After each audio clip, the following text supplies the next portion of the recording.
JURKS. Hey guys, Turks and Jerks. Ben Mankiewicz with Jason Rubin. Scooter Jeanette joining us, the second baseman for the Milwaukee Brewers, coming off a solid second season. You feel good. What are you looking to do this year? You set personal goals? Every year. Try to keep them on the low though. Yeah, all right. Accomplish them. I'm going to predict what your personal goals are. Let's see. Let me hang on. I was looking at your splits. I'm going to guess personal goals. You'd like to hit lefties a little better? Yes, I just want to face them more. Do you think because Ricky Weeks is not going to be back? I mean, they'll have somebody, I'm sure, but do you think you'll get a shot to hit lefties this year? Absolutely. Yeah. We've definitely had some discussions, me and Skip and even Doug, and I think next year is my opportunity to play every day and show them what I can do. It was tough last year, facing all the guys out of the bullpen, the lefties out of the bullpen. They're a little different than the left-handed starters. Real quick, why for novice baseball fans or even serious fans, what is so incredibly hard? Why it doesn't work the other way? Righties are tougher on righties, but lefties sometimes own lefties. What is that difference? Is it just the infrequency of seeing them? A little bit. I think that left-handers, we work towards first base to run. So we're kind of working away from the ball. So when a lefty's throwing a curveball, we're not staying on it as much as a righty would a righty going to first base. So there's little things, but the guys that have success, the left-hand hitters that have success against lefties, they're quiet. They keep their shoulder in long. Brandon Belt, real short hands, and that's kind of at least my. You my watch approach any to old next guys? season. You watch Boggs or Tony Gwynn? You watch any tape of those guys hitting lefties? I do, and I think the biggest thing is when they're facing lefties, you can really tell they minimize things. They don't try to do too much. And for me, last year, when I would get in there and I'd have the opportunity to face a lefty, I wanted to hit a home run. You wanted to make a statement, right? You want to put the ball in the gap. So I think this year, just getting that off my mind and just going out and playing, I think should work out pretty good. The 9 home runs last year, I'm going to guess one of the goals is double digits home runs. You can't hit 9 and not have that be a goal for next year. Yeah. So, all right, well, good luck next season. This is Jerks. Jason, let's start with you. I hate doing this because I truly like Jordy Nelson for the Green Bay Packers, and it's not fair to make him the jerk of the week, but it has to be done because that's a 94-yard touchdown pass. The safety at the time, we'd had a chance at tackling him, but we've seen Jordy Nelson do this before. Even worse is the fact that Jordy Nelson went to the sideline and said that route would work. It would split the defense, and he'd have it, and he would be open. And was he ever open? Wide open. Claims he short-armed it, just didn't get his hands on the ball. And again, Jordy Nelson's having a fantastic season, but you needed that win because it's going to come down to the Lions versus the Packers in Week 17, and that win could have paved the road for Green Bay to the Super Bowl at home. The Packers are going to win that game. So it's not going to matter. But he had to make one. He had to get past the deep guy there, and the guy he should have because he's faster. And I think he took a quick look at what's the first step I got to make to the outside, and that it was a very weird drop. How many times have we seen Jordy Nelson make that catch? You don't even think of it. It was not a normal drop. It was a peculiar. It was like a drop that you make it a pickup game with your friends. It was not what you see a professional athlete do. It was. I'm trying. I don't even know. Yeah, right. You hear footsteps and just. It was I don't like think he's afraid of footsteps. No, well, in backyard football, he might be. I'm trying to draw a baseball equivalent. It's like when Luis Castillo dropped the pop-up against the Yankees. They cheered. Yankee fans cheered Luis Castillo in the following game in the Subway Series. It wasn't, and not like a tough play. I mean, you're doing this, you got it, you're fine, and it was the third out of the game, and it was the last out of the ninth inning. He just dropped. We had to bring up the. It was just, and that was, I know you were driving us. That's what the Jordy Nelson drop was like. Do you have a jerk of the week? I do. I recently found this out that when Cam Newton flipped his truck, I guess the next game, a fan showed up as. That was this game. That was this Sunday. The next game. Yeah. Some fan dressed up as him, in a car or recovering from the car accident. That's just classy. Yeah, that's real classy. Classy. So yeah, you definitely earned the award for me. All right, that's good. Yeah, that's a good call. I'm going to mention my runner-up for Turks this week because he's got the best name in football. JURKS this week, you mean?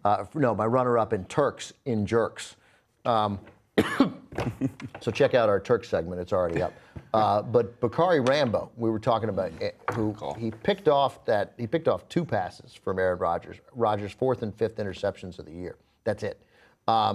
He'd gone like 203 consecutive throws without a pick, and Rambo made a great break on that ball. And why I wanted to include, I ended up going with Derek Anderson as my Turk of the Week, but why Bakari Rambo bears mentioning is that he made such a great football play there.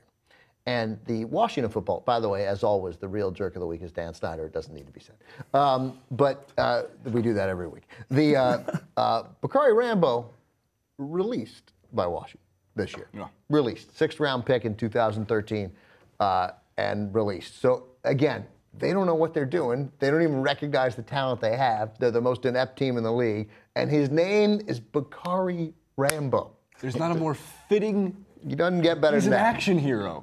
And that's what you need to pick off. And the Bills beat the Packers 21-13, so Bakari Rambo is a runner-up Turk of the Week. My Jerk of the Week, it's tough because you can do so many things. What has become what used to be the curse of Norris Turner, and now in Washington, it's the curse of the Washington Pigskins.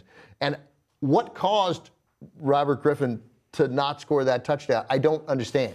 It was a touchdown right before the end of the first half.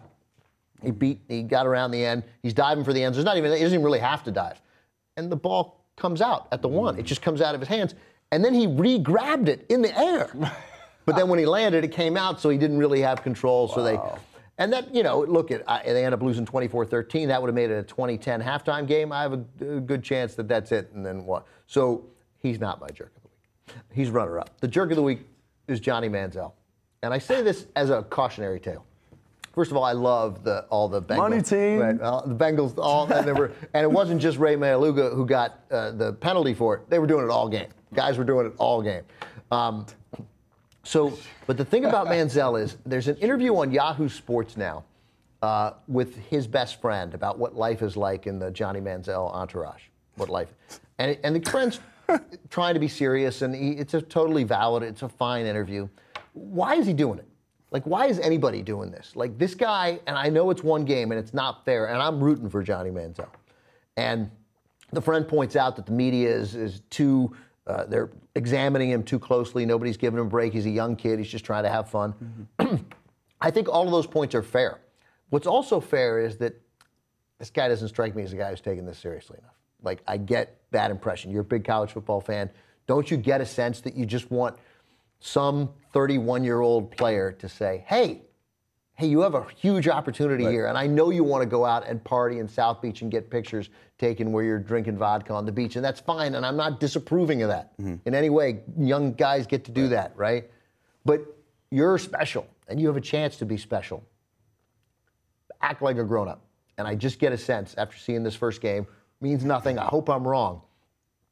He seems like a guy who's headed more toward Ryan Leaf than Peyton Manning. Yeah.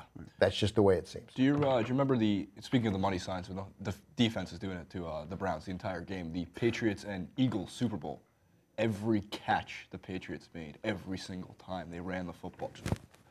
It was great. That's like, to me, that's, Manziel got shut out. And, we rooted for Brian football. That's what we called Brian Hoyer before Johnny football came into play. Okay. But it's obviously his time. And the one thing I noticed is, at least with that game, is Johnny Manziel is a small quarterback, and only a few, really select few quarterbacks like Drew Brees and Russell Wilson have burst out to be a small quarterback that works. Yeah, and I don't remember any photos of Drew Brees or Russell Wilson acting like idiots, and you're allowed to act like an idiot. There's no moral. I'm not morally preaching. I'm just saying, right, he's small. He's got to work. Big hands, though, right? Big hands. But he's got to work. A lot of money to fit in the hands. But a lot of money. But I think you're a little professional athlete. I mean, you're a normal-sized guy, but, you got to work a little bit harder. Yeah. You got to take it a little more seriously than guys. He's not 6'3", 220 with an arm that can throw it 70 yards and hit the deep outs. So I don't see it. I see a guy who's a tiny bit, if you'll excuse me, of a fuck-up right now, and I think he's got to get his stuff together. I think he was, obviously, I don't know his background. This is just my opinion, but when you become a professional, baseball's a little different. You got to go through the whole minor league system. Right. You're making $400 every 2 weeks, that process of getting to the big leagues, that makeup, that you're the almost the reset of the brain, the breaking of your brain to get to that point to handle everything is very important. And him obviously being the Heisman Trophy winner going into his first year in the NFL is probably very new to him, and he's got a lot of attention. He's very young, so it's very easy to go that way. But I'm sure there has been that person that has approached him and got in his face. Right. It's just a question of is he listening? Is he receptive? And he will. He will. Sometimes you have to learn the hard way. Usually the most talented. There are plenty of guys, though. You know, there are plenty of guys who didn't learn it. Plenty of guys. And you just got to hope they did. And you know that we got to go, but we know you saw. There were plenty of NFL teams that saw that same thing and thought, no, not gonna do it. So I don't know. I remain incredibly dubious about his ability to get his head in the right place to do this. Image and work ethic, very important. Scooter Jeanette, thank you. Great. Congratulations on the engagement. Appreciate that. Congratulations on all your success. Good luck to the Brewers next season. That was Turks and Jerks. Thanks, everybody.